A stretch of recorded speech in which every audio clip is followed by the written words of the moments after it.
हरियाणा और महाराष्ट्र विधानसभा के चुनाव एक साथ होते हैं, लेकिन केंद्र की मोदी सरकार ने चुनाव आयोग पर दबाव बनाकर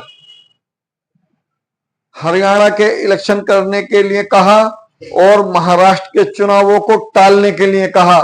और इलेक्शन की तारीख से पहले खट्टर सरकार ने अपने मनमाफिक अधिकारियों और कर्मचारियों को तैनात कर दिया और केंद्र सरकार के कहने पर चुनाव आयोग ने हरियाणा विधानसभा की तारीख की घोषणा की और वहां पर मशीनी में गड़बड़ी के अलावा, ईवीएम में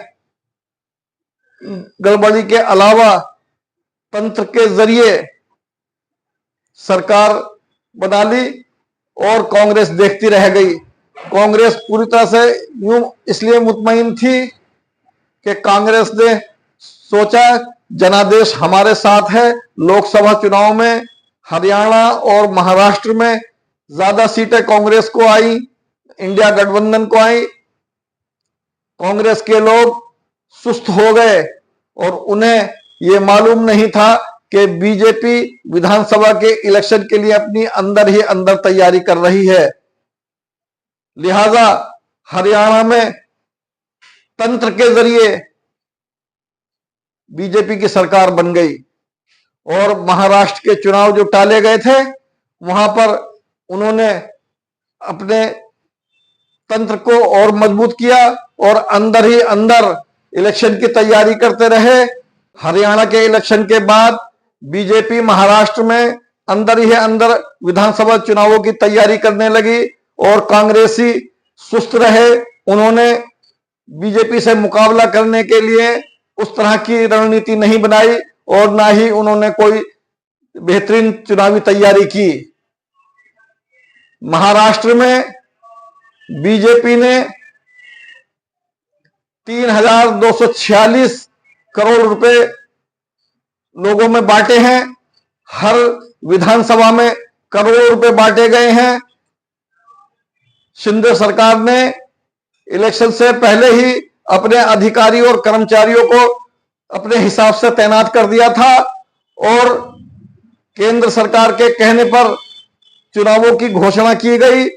उससे पहले ही शिंदे सरकार ने लाडकी बहना योजना शुरू कर दी। उन्होंने देखा कि लोकसभा में हमारी हार हुई है, इसलिए लाडकी योजना को लागू किया, जिसमें 1,500 रुपए महीना महिलाओं को दिए गए और 5 महीने का पेमेंट, नवंबर से पहले ही अक्टूबर में ही उन सबको 7,500 रुपए हर महिला के खाते में पहुंचा दिए।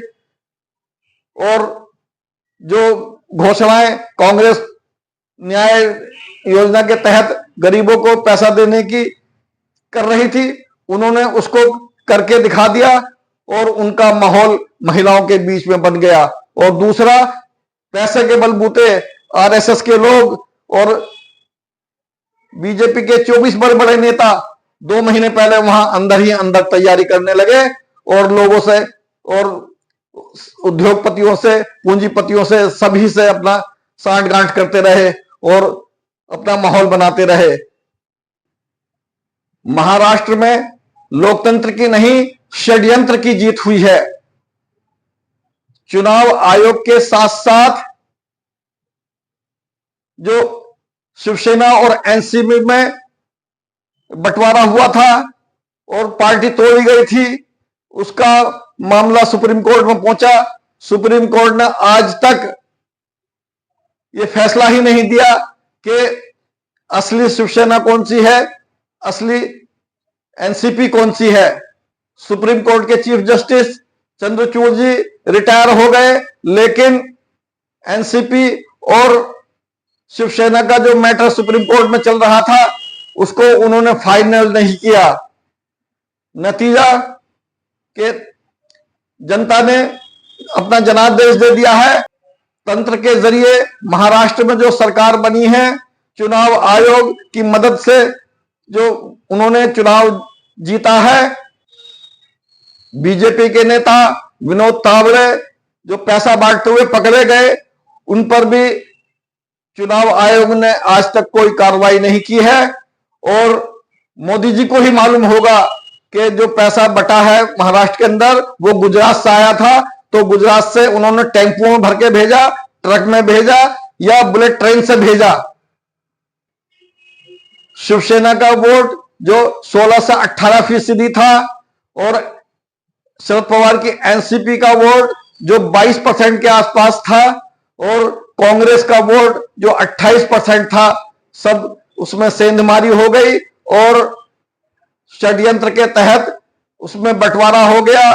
12% वोटों में से अजीत पवार 12% वोट लेके चले गए और शिवसेना के 18% वोटों में से 12% से ज्यादा शिंदे लेकर चले गए।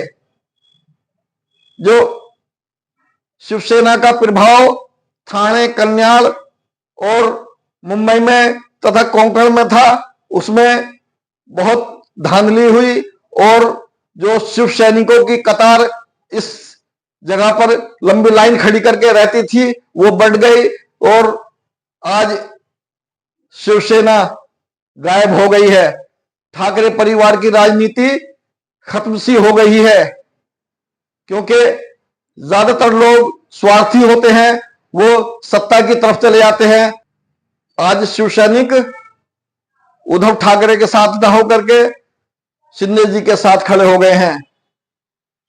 और जहां शरद पवार जी की पश्चिमी महाराष्ट्र में तूती बोलती थी, वहां पर आज शरद पवार जी की राजनीति थम गई है।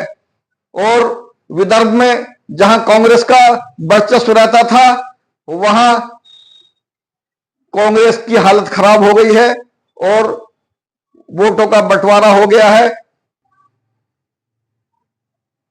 इंडिया गठबंधन के लोग पहले से जागरूक नहीं होते हैं। वो समझते हैं कि लोकसभा के इलेक्शन में जनता हमारे साथ है तो विधानसभा के इलेक्शन में भी हमारे साथ रहेगी। लेकिन इन 5 महीनों में एनडीए और बीजेपी ने साम दाम दंड भेद का सहारा लेकर और अपनी रणनीति बनाकर जमीन पर कार्यकर्ताओं को उतारकर आरएसएस की मदद लेकर महाराष्ट्र में षड्यंत्र के तहत अपनी सरकार बना ली है।